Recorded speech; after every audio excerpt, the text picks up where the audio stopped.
Hey guys, this is Self-Dev and welcome back to another video.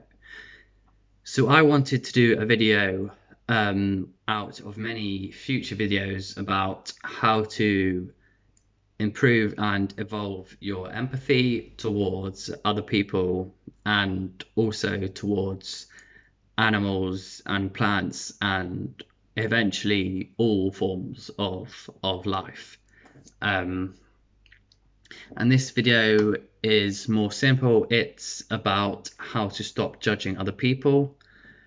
There are many techniques to do this, but this is probably what I consider the most helpful, the most impactful, and I guess easiest to do and easiest to explain to you guys.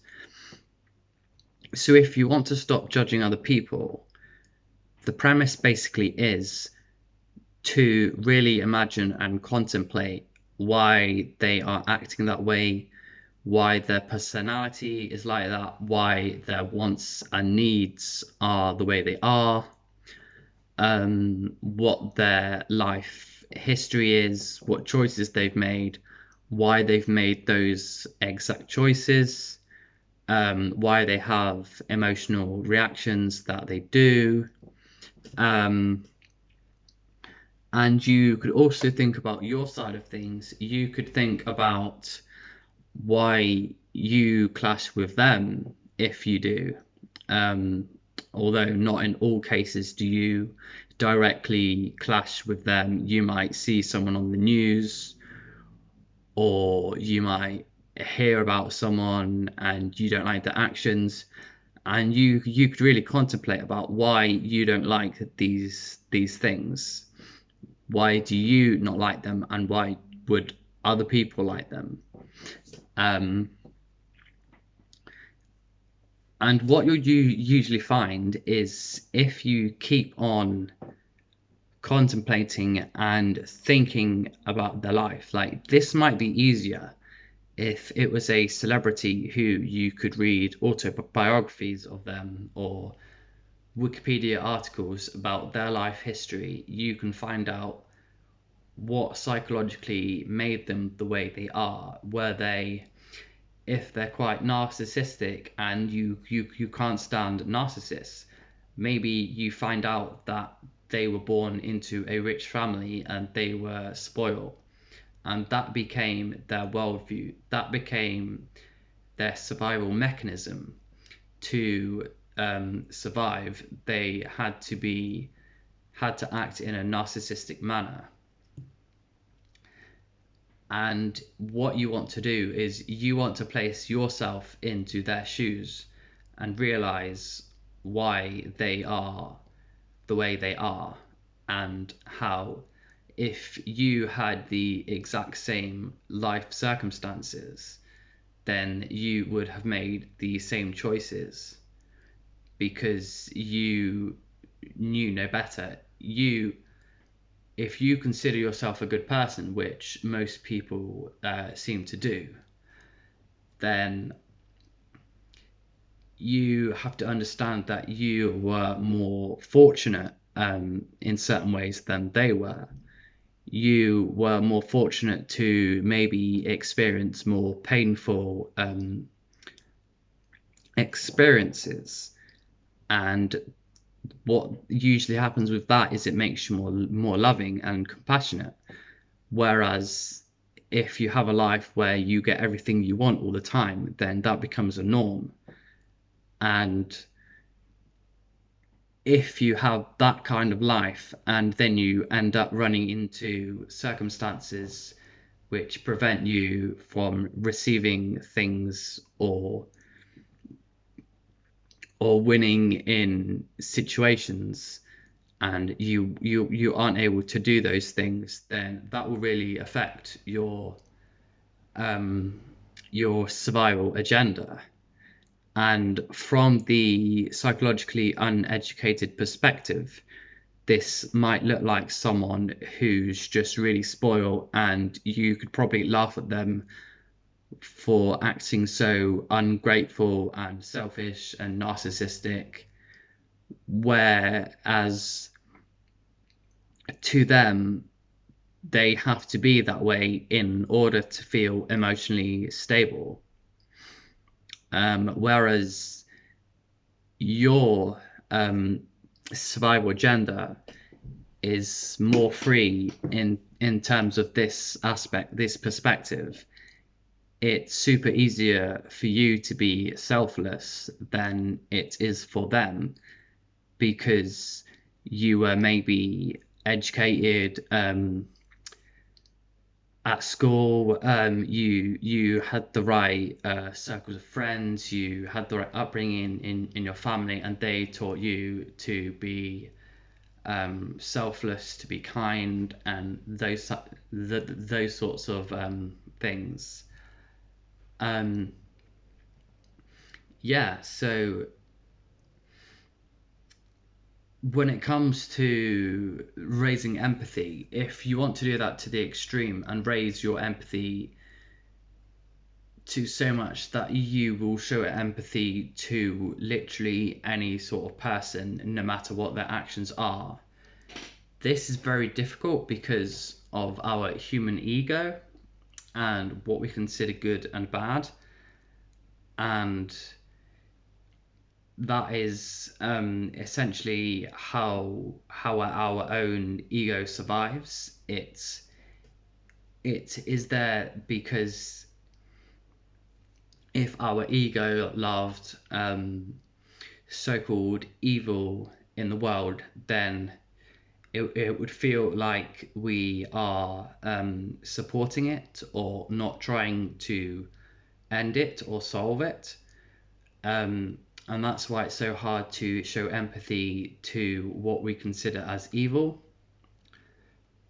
Now, this is more of an evolved thing because centuries ago we had a totally different idea of what good and bad is, and it evolves more and more as we progress and evolve our consciousness as a species, and eventually we will show more and more compassion, because right now our compassion for the environment, for children starving in Africa, for animals who are becoming endangered, we can still evolve our empathy more and more, even towards people who are maybe psychopaths, sociopaths, our own abusers,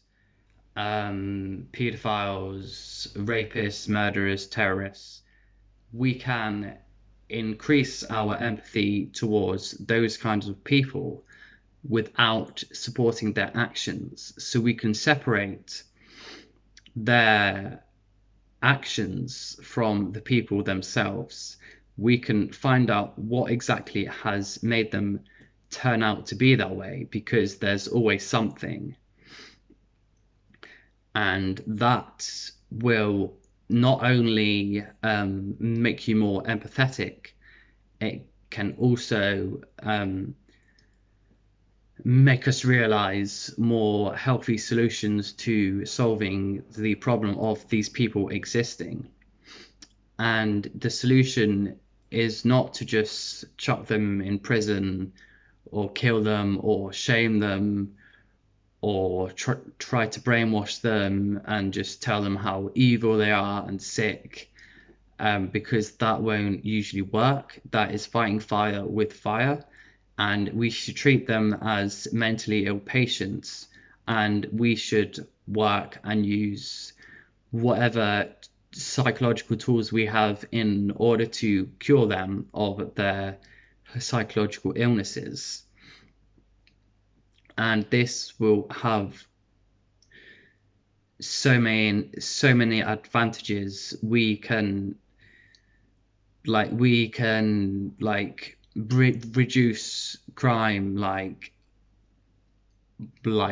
to 90%, 95, 99. I don't even know. This could really change. If we focus more on psychology when solving crime, then we could also like save space in prisons, we could save a lot of money, we could spread the love and all of that. So yeah, I think I've already talked about this on my channel before, but it probably helps to talk about it again. Any chance I have, I will probably talk about it. Yeah, so what you could do is, say you have someone you don't really like at work or school. I would challenge you to really imagine and contemplate everything you know about them, and try and figure out why they are that way and why you don't like that they're that way, and eventually try to accept them for who they are. And if you have the willpower and the knowledge, you could even improve them as a person. And yeah, I will have more videos about this, all these things that I'm talking about, which will hopefully help you help other people. Yeah, this will be hard, especially if the people who you are judging, you really think you have valid reasons to judge them.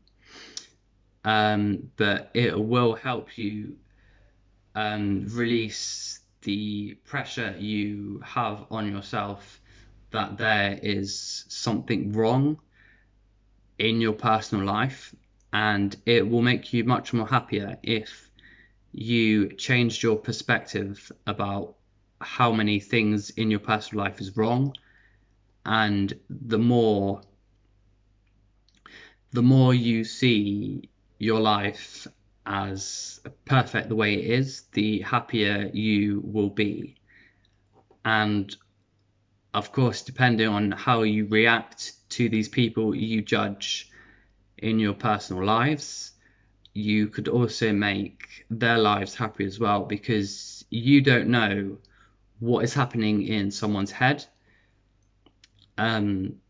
unless you try to figure out, or you could also ask them as well. Like, although a lot of people won't even know why they are that way, and depending on their level of health, just asking them like that might not even help. It might make things worse, and it might make you even more confused.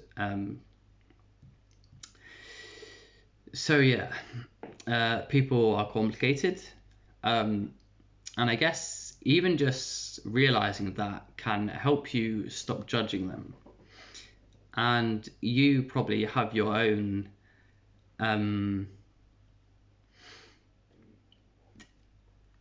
psychological nuisances, that's what I'm calling it, that other people might judge you for.